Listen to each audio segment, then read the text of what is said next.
Hello and welcome to Fiction Fans, a podcast where we read books and other words too. I'm Lily. I'm Sarah, and I'm so pleased to welcome Dan Hanks onto the podcast to talk about The Way Up is Death, our first author interview of the year. Hey, excellent. Thanks for having me on. A pleasure to have you. Before we dive into this book, we have our 3 quick intro questions. The first one, what is something great that happened recently? Dan, do you have something ready, or should I pick on Sarah? I have something ready, yes. Great. I have prepared well. Obviously, the book launched this week, and one of the best things that happened was that a lovely Barnes & Noble in South Center in Seattle gave me my very own table at the front of store with piles of The Way Up is Death and Swashbucklers, my last book as well. So that was pretty cool to see. Did I miss that by how long ago was that? That was a couple of days. So that was Tuesday. Yeah. That's my Barnes & Noble. Is that your Barnes & Noble? Yeah. They are wonderful. Is the table still there? How long is the table going to be there? I don't know. My girlfriend popped down to see it the next day and it was still there. And there were a couple of copies had been sold, which was great. But they were really supportive of Swashbucklers. So I had asked if they wanted to blurb the new book. And Shannon, the lovely store manager there, did and enjoyed it and gave me a blurb. But I had no idea that they were going to do anything like this. So I was thrilled to see that. That's fantastic. Lovely. If it's still there, we should go and I'm going to be going to visit Lily next week. So if it's there, we should go search for it. Lily Adventures. So I might swing by and check it out. Excellent. Well, I hope it's still there. No, actually, I hope it's not still there. I hope they've sold out. It's just an empty table. Sarah, how about you? My good thing is that I have delicious leek and potato soup leftovers for lunch today. Nice. Wonderful. I'm excited. My good thing was almost food related. I went to go get donuts this morning. Awesome. But that was immediately eclipsed by the fact that there was an older man sitting at one of the little tables in the donut shop, sharing a donut with his parrot.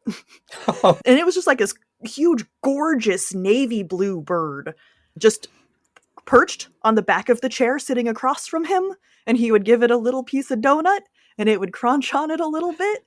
And I was not expecting that, and it was very cool. God. That's amazing. Yeah. Well, I'm lucky because most of my, if you'd asked me in any other week, mine would have been food related. They often are food related. Yeah. I'm a very food motivated person. I think we're both very food motivated people. Yeah. I wouldn't have had a parrot story. That was just so unexpected and delightful. Started the day well. What is everyone drinking today? I have a purple jasmine tea, and I thought that would mean that the tea itself is purple. It's not. There were just a couple of purple flowers in it, so oh well. I also have tea, but sadly, I did not put my kettle on soon enough, so it's kind of lukewarm. But it's still good tea. I'm joining you with the tea. I was going to have a whiskey. Everyone around me is sick, and I'm coming to Seattle soon, and I'm trying desperately not to get sick. And I find that whiskey helps burn it away a lot of the time. But I thought I should be sober for this podcast. I've just gone for English breakfast tea. I mean, whiskey is a time-honored drink for the podcast. I'm a whiskey drinker, so there's nothing wrong with a little bit of whiskey. No. And this is actually a book podcast. We're not here to talk about parrots and tea, although we could do that for an hour if we felt like it. Has anyone read anything good lately? Other than, of course, the book we are about to discuss at length. Well, I happen to be an editor in my day job, I guess you could say. I'm a freelance editor. And I just got to read this most amazing gothic fantasy horror book called Our Gifted Hearts by Jennifer Kennedy, which has just been announced by Angry Robot, and I believe it's coming out in October this year. And it's absolutely fantastic.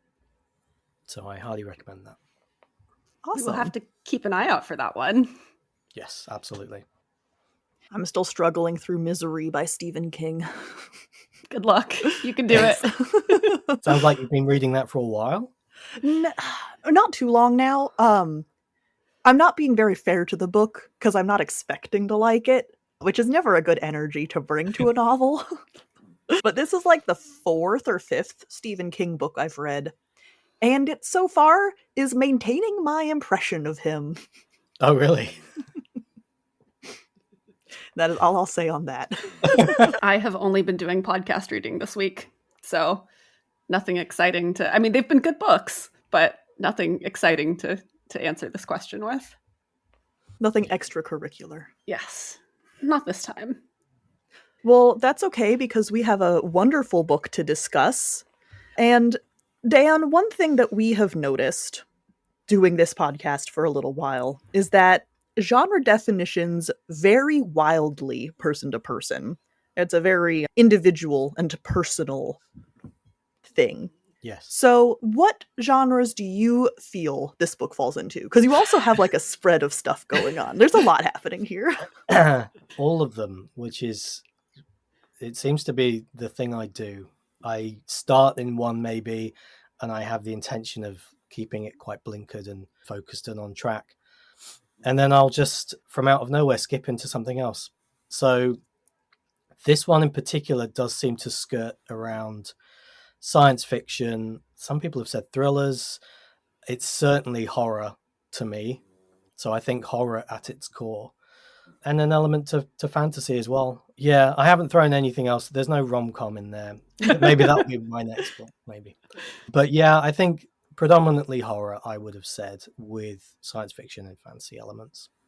It's interesting to hear you say that you start out often intending to only write one genre and then other things creep in. Can I ask what genre you intended this book to be? Or did you intend for it to be a blend from the beginning?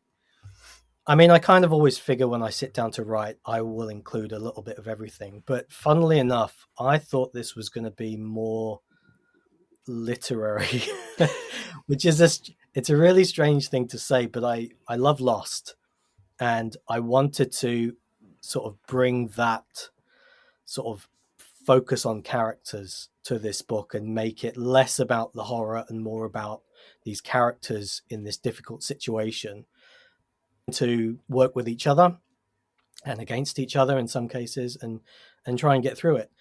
And on the day I signed the contract for this book, I saw a cover revealed on Instagram for this other book, and it had, I can't remember what it had. I think it had a mountain on it, but the lettering went up the middle, and I was like, that's kind of cool. That because my book was initially called Ascend, because that's the word that appears across the tower door. So I was like, oh, wow, that kind of cover would be brilliant for this book. Clicked on it, looked at it. It's exactly the same setup as I'd intended, almost exactly.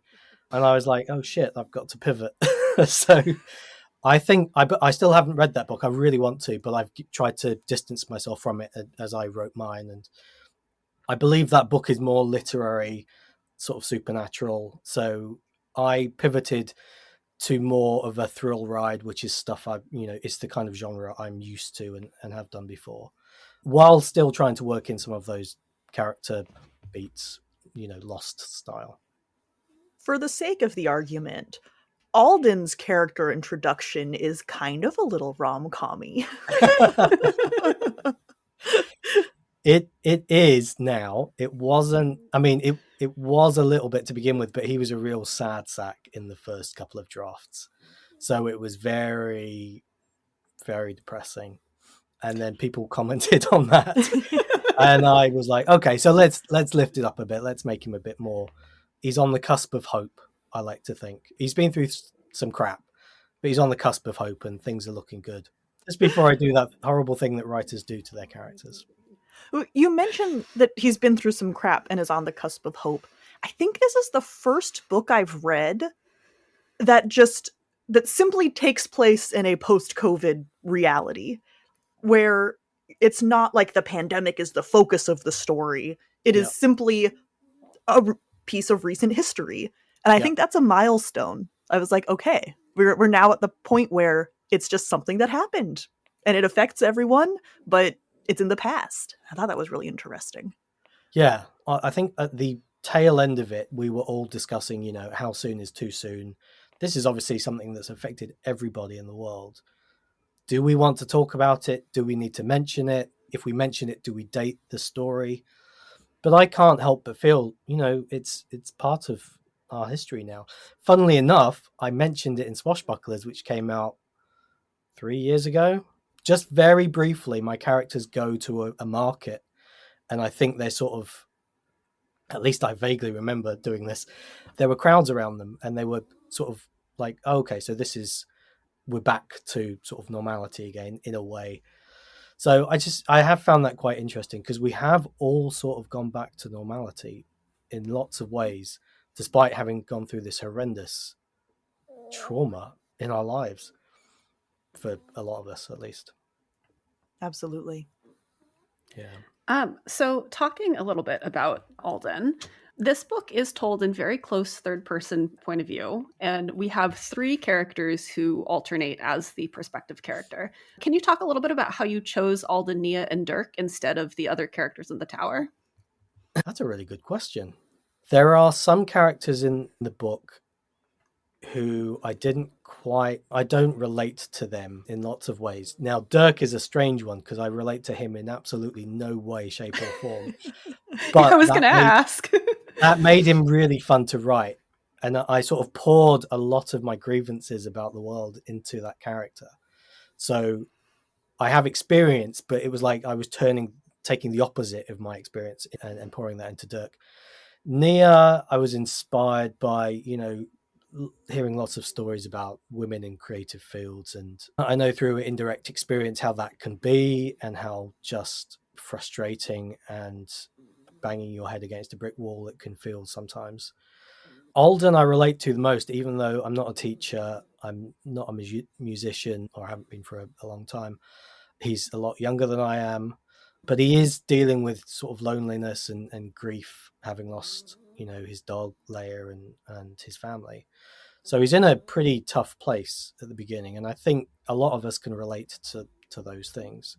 So I thought they were the 3 most interesting people to focus on, but obviously I didn't have enough space to do a Lost where everybody gets their own chapter or episode, which I think is the ideal, because then you get to experience a bit of everybody, and then you don't know necessarily, who the focus is. Although maybe in Lost we kind of did. But characters would come in and you'd be going, oh my God, okay, so we're going to start following, oh no, he's dead. But I didn't have space to be able to tackle everyone at the same time. So there's obviously a hierarchy, and that's just the logistical nature of picking a cast of 13 characters and shoving them in a tower, which I regretted a lot during my revisions, I'll be honest. Did you ever consider cutting down on some of the characters? I guess that would have changed the book considerably for spoilery reasons. It brought me to tears a few times, because having a big cast is not an unusual thing in a book, but having a big cast and having them in every scene is tricky, because inevitably you will forget someone as you move through the story, and you have to give everyone a unique persona and give them something to do, something to say. But then you've got to make sure the reader understands there are 13 people in this room. If this person said something, you have to try and form a connection very quickly.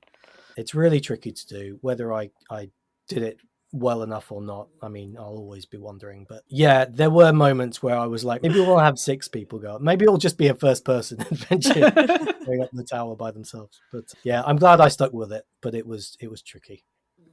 Dirk was actually my favorite character, and I'm wondering if I should have prefaced that with confession. That's good. I think you're the only person.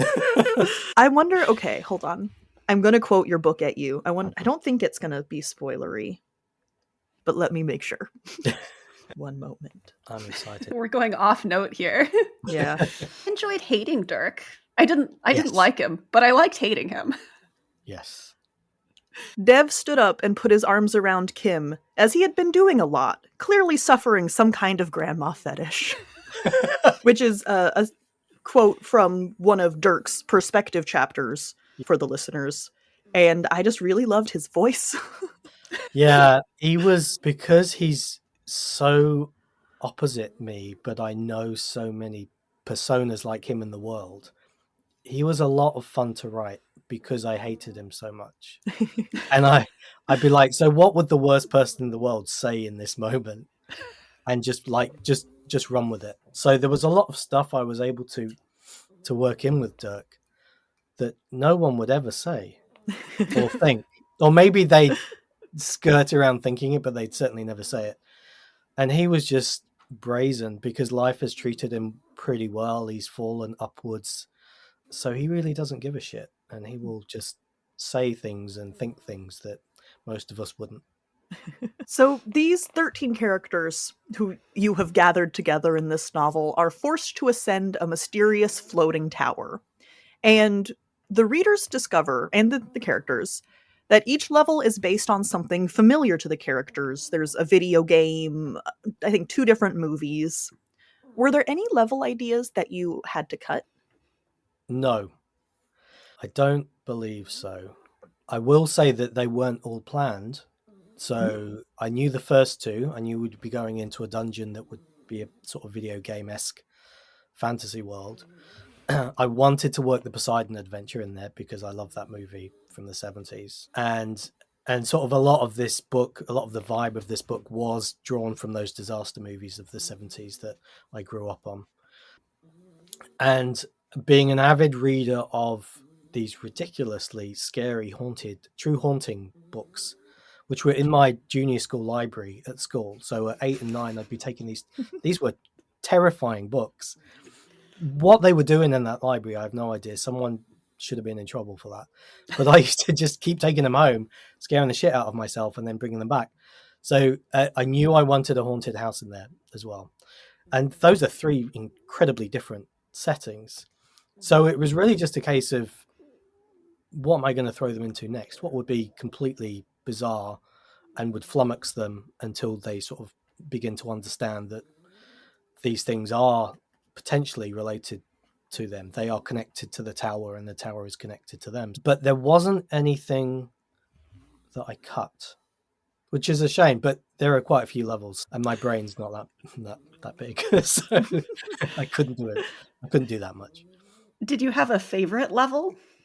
Yes.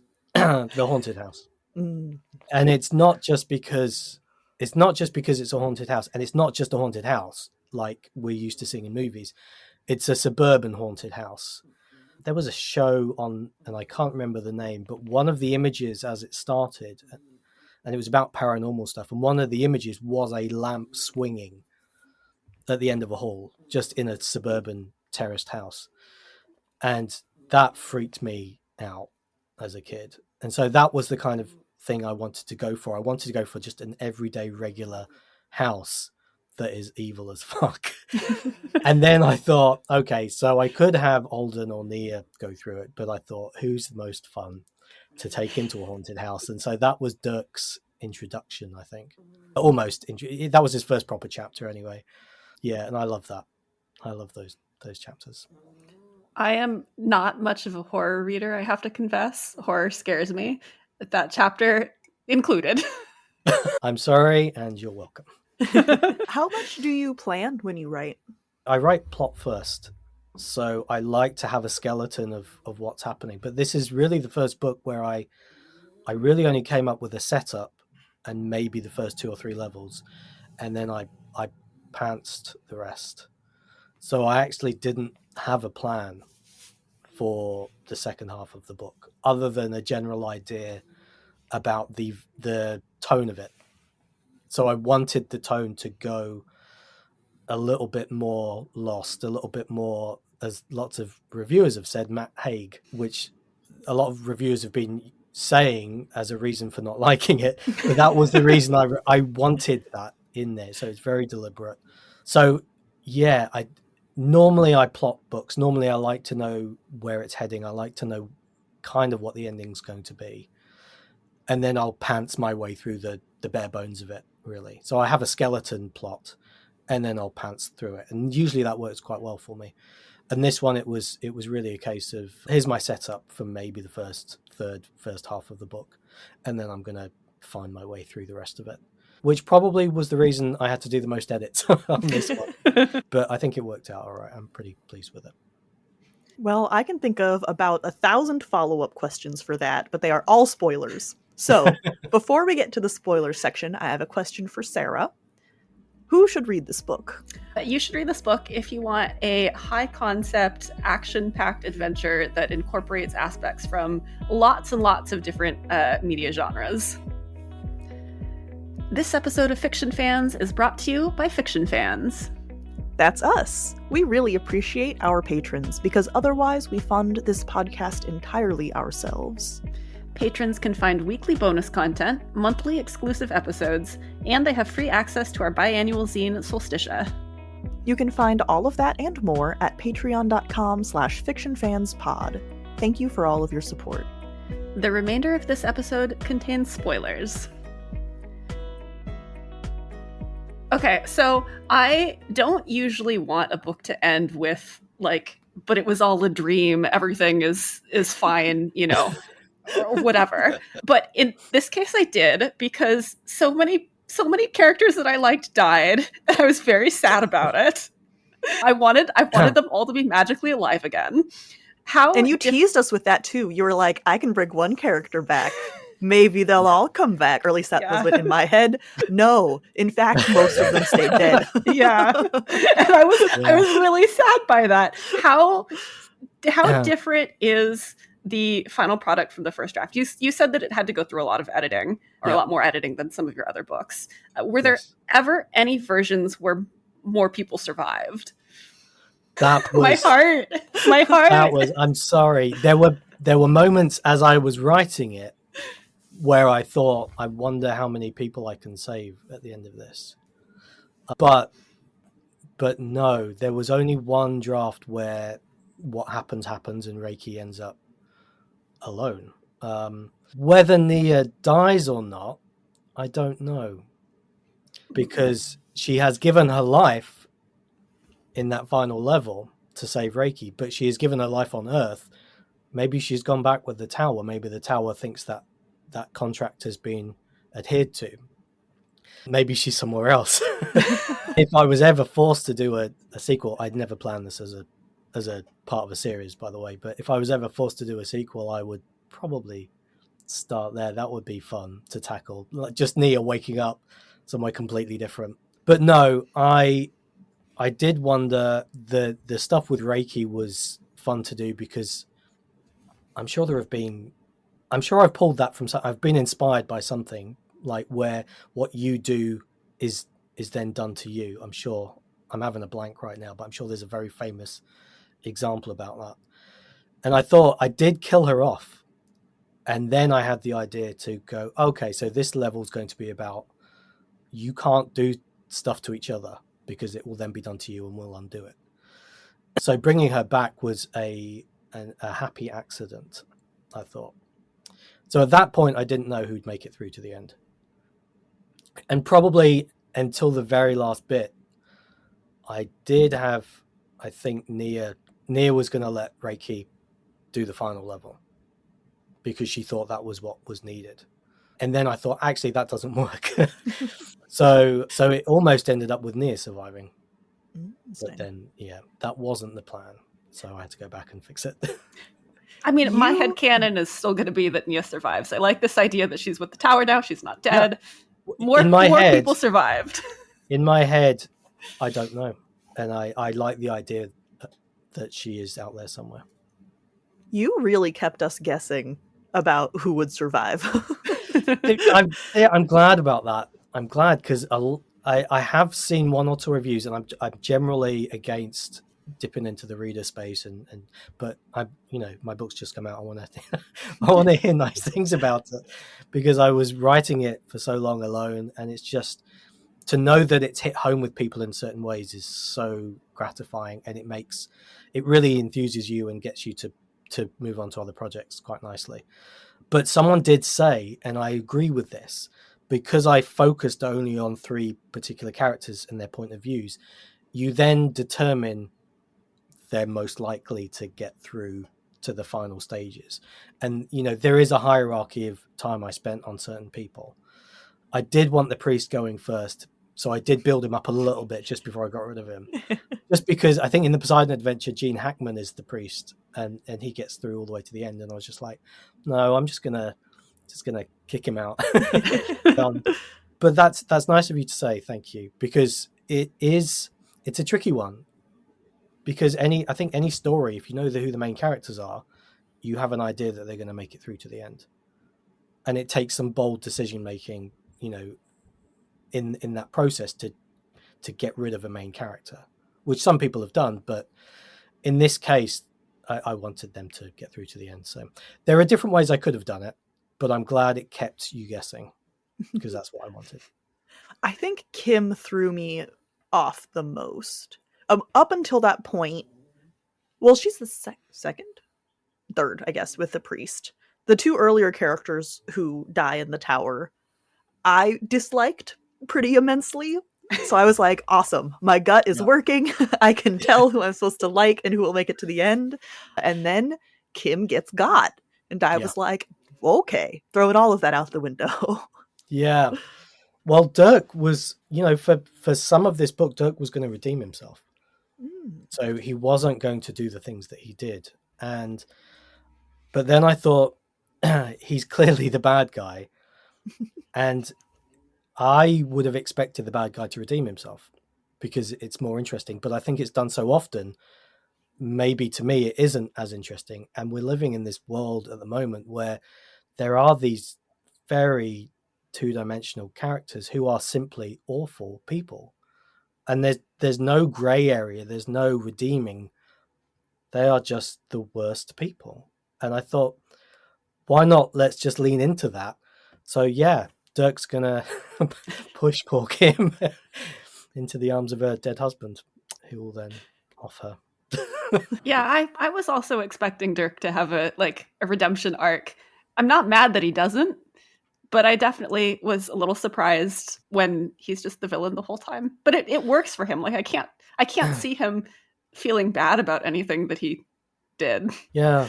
And it's just I just wanted to tackle that aspect of our society. There are just people like that, and we all have to deal with them. And to have maybe Alden go bad or do something horrible and not within his own character, and to have Dirk redeem himself is probably what a lot of people were expecting.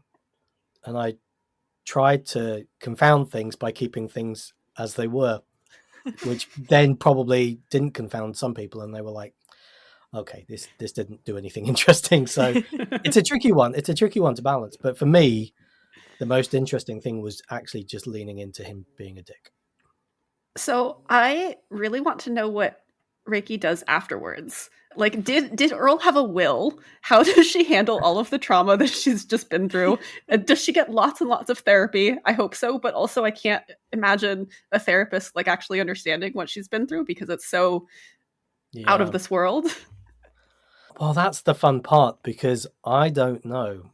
I think I allude to the fact that she might hear sirens as she falls asleep, but whether she is alone or not, I don't know. I think she probably, I don't know if I mentioned her mum. I can't remember, because I think in other drafts, mum just wasn't around, but I actually don't know if she was passed or sort of could be available to come and look after Reiki. So I think in the nice part of my head, her mum comes to get her, and Reiki and Earl don't have time to consider as they're trying to get through this challenge, which is why she's never really mentioned. But actually she's at home, and Reiki will go back and get all the therapy she needs to get through this, which is a lot. Late in the book, we find out that there are actually other teams going through this tower. Aliens who are experiencing it differently from our human main characters. Do you have a vision for what the aliens were experiencing? Or is it a mystery to all humans? All I knew was that it would be, and I do think I tackle this in the book, is that their levels are obviously completely different. I think they have the start point and an end point, and they exist in a slightly separate dimension to our main group. But they are going through different things, different alien landscapes pulled from their own, subconsciouses. So no, I couldn't tell you. Again, I'm not clever enough to I'm not one of those authors who just has this world Bible of everything in the background of this book, which I would love to be, by the way. I think that's really cool, and the people who do that are amazing. I don't have that skill set. So just coming up with what the aliens look like was difficult enough. What would be weird? What would be weird at this point for this alien? Oh, let's make it a collection of eyeballs. That would be, eyeballs freak me out anyway, so that'd be slightly gross. So yeah, I got as far as describing the aliens. We tackle their homeworlds at the end, but I couldn't tell you what they're going through. Maybe that if this becomes a runaway blockbuster and I'll have to do it from the point of view of the aliens, maybe I'll come up with some weird shit for you. I did like that the aliens were not just your stereotypical like humanoid, but different colored alien.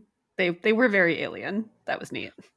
Yeah, but I started out having them as stereotypical humanoid aliens, which is why when they end up on the battle cruiser and they go out into the corridor and they discover these people or these aliens who've been fighting, and they are all humanoid, and I did get past that, and I thought that's really boring. So when we meet the actual aliens, I had to sit there and think for a bit because I wanted to do something slightly different. So about halfway through the book, the characters start to associate the levels of the tower with this theory about the meaning of life that Google says came from psychologists Martella and Steger in 2016. I don't know how true that is, but we did Google it. I tried. Yeah. Can you tell us a little bit more about how you wove this concept into the novel? Yeah. So I did want to explore the meaning of life. That was all from the very beginning. I thought I wanted to do this more literary piece about people and exploring who they are and how we relate to each other. So this is the one bit where I did actually do some research. I couldn't, the fact that you've just relayed their names to me means nothing because I've already forgotten it. But there is this very well thought out, philosophy about the 3 stages, I think. I can't remember what they are off the top of my head. I honestly, do you know what? I should have prepared for that bit.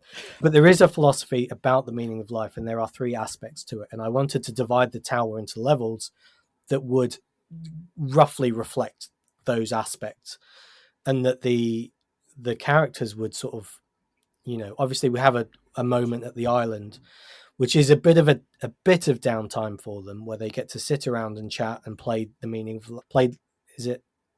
Is it called just life over there? I can't. Just life or the game of life sometimes. The game of life, yeah, over here I think it is, which I grew up playing and I loved. So I just thought, do you know what, that works? I'll throw that in.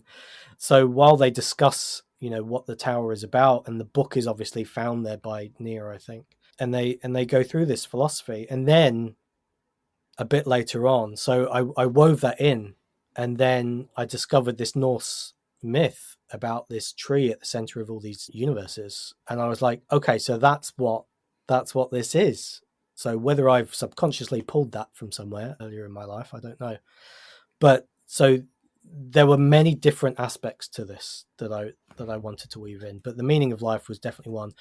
There is a lot of research out there. I did go through it enough to try and weave it into the levels I had in this book. There were times when I was like, okay, this is a bit of a stretch. I don't know how I'm going to make this work, but hopefully I got there in the end. I have in our notes, because I also did not remember off the top of my head, coherence, purpose, and significance. Oh, there you the go. 3 levels. Okay, thank you. Thank you for telling me what my book was about. Took notes. We cheated.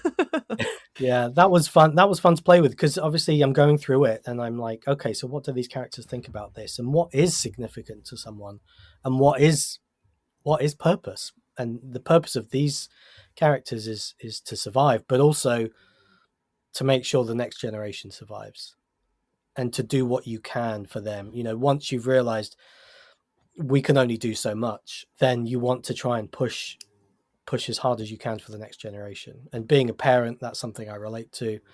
And I had a thought today, actually, as I was thinking about this interview and thinking about the tower, and it's a kind of representation of history. And each level, we all land in each level and try and have to figure stuff out. And then you land in the next level, and that's the next generation. And they are just as bemused as we were in this level. But there are little bits and pieces of information you carry through with you, and that's history. And if you pay attention to what's come before, it can help you move forward. And if you don't, and there are plenty of people who just dismiss history, they fall by the wayside. So I thought that was an accidental cool thing that I thought related to the tower and the whole meaning of life and that philosophy. Were there any other aspects or scenes about this book that surprised you? Well, Dirk pushing Kim into the painting surprised me, because I was going to have him maybe save her from it. And then I thought, no. In fact, I may not have even thought no. I may have just typed him getting rid of her. And sometimes that happens. Sometimes I'm a touch typist, so my fingers generally work faster than my brain does.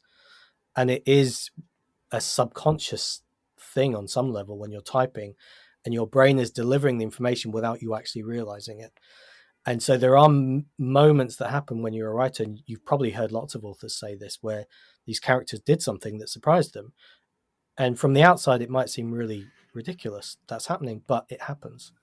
And you get to the end of that paragraph and you go, holy fuck, what did this character just do? And now how do I get out of it? So that was a moment that surprised me, because I was going to, at that point, Dirk might have redeemed himself. And then he decided not to. So Dirk, I did want to shake him. Loved the guy, but he kept scheming to murder people after he figured out that he needed one person. I guess he didn't know that there were 13 levels. Did he? I think we talk about it at the island. Yeah, a little bit. Whether we mention them thinking there are so many levels left. Right. I don't think we did that, but I think we allude to the fact there could be 9 in total, maybe. Because he realized one person needed to die to get to the next level. Yeah. So obviously if he killed people too early, they'd run out of people to get to the top. Yeah. I don't think he thought that through. Yeah. So as soon as he realizes, he starts playing the game, which is what I imagine someone like him would do. As nice as he might seem, with his facade, and he might try and charm you, he will push you into a painting to be crushed to death when he has his opportunity. So that was kind of interesting to explore too. The fact that he's just like, okay, so this is how it works. I'm just going to do whatever I have to get to the top. But obviously, like you say, he can't do it too soon. He's got to pick his moments. And I think one of the interesting things was that with Dev, he gently encourages Dev to just give up. And Dev's already there. And Dirk just gives him a little nudge and keeps him where he is, which I thought was really sad for Dev, because I liked him. I mean, I thought at least Dev gets to go out drunk on an island that's mostly nice. Well, that's what I thought too. I thought, if you're going to go, at least you get to enjoy it with some alcohol. And I hope it was nice whiskey. Yeah. I think he enjoyed himself right till the end. I thought there was a very interesting sort of a parallel that raised a question between Dirk and Alden, because they were both committed to doing whatever it took to get to the top, although Alden was on behalf of Reiki. And so, theoretically, Alden also could have been in the position where he needed to murder someone in order to get Reiki to the top. He doesn't end up actually confronting that, because he basically, at that point, has to kill Dirk for self-defense, so it's not exactly the same situation. But there could have been a standoff at some point where one of the other characters was like, no, I don't want to die. And Alden was like, well, Reiki's got to get to the top, so sorry. I mean, that would have been fascinating, but then I would have had to face that dilemma and gone through with it, and I didn't want that. He does sort of face it when he's sat on the hill under the tree, and there are 3 leaves on the tree, and he's the first one to get to that stage.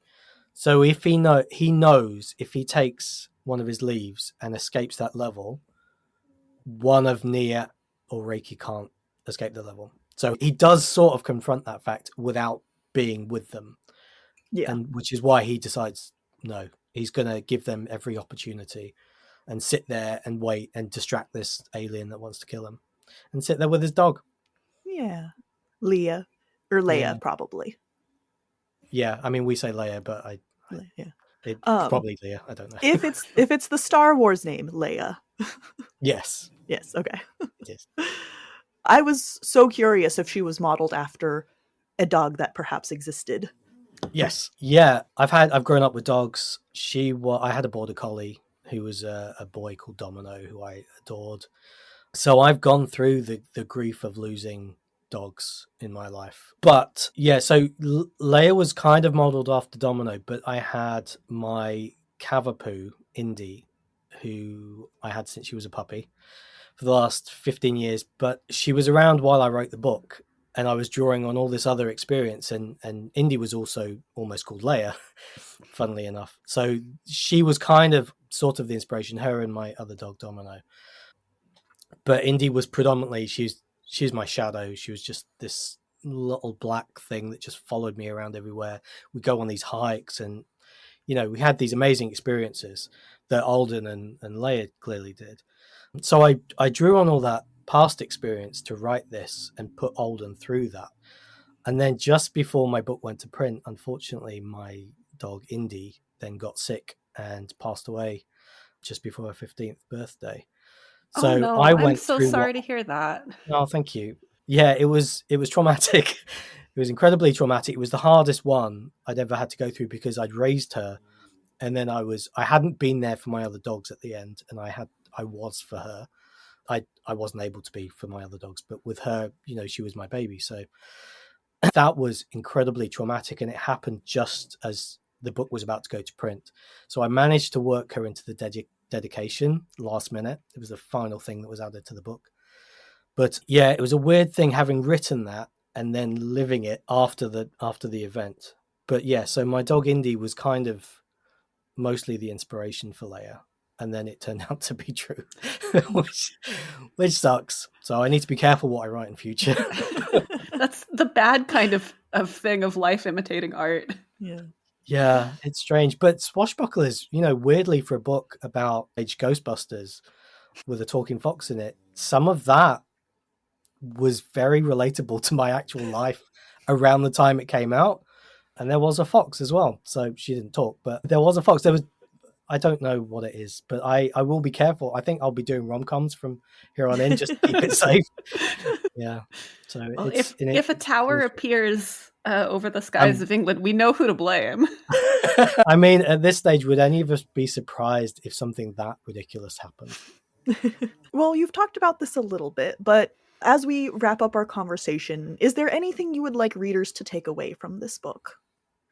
That's a good question. I like the fact that a lot of readers are pleasantly surprised by the fact that this quite fast-paced, actiony horror thrill ride does make you think on some level. It's not everybody's cup of tea, but I did want people to think, this is kind of how we're experiencing life. Life is this tower.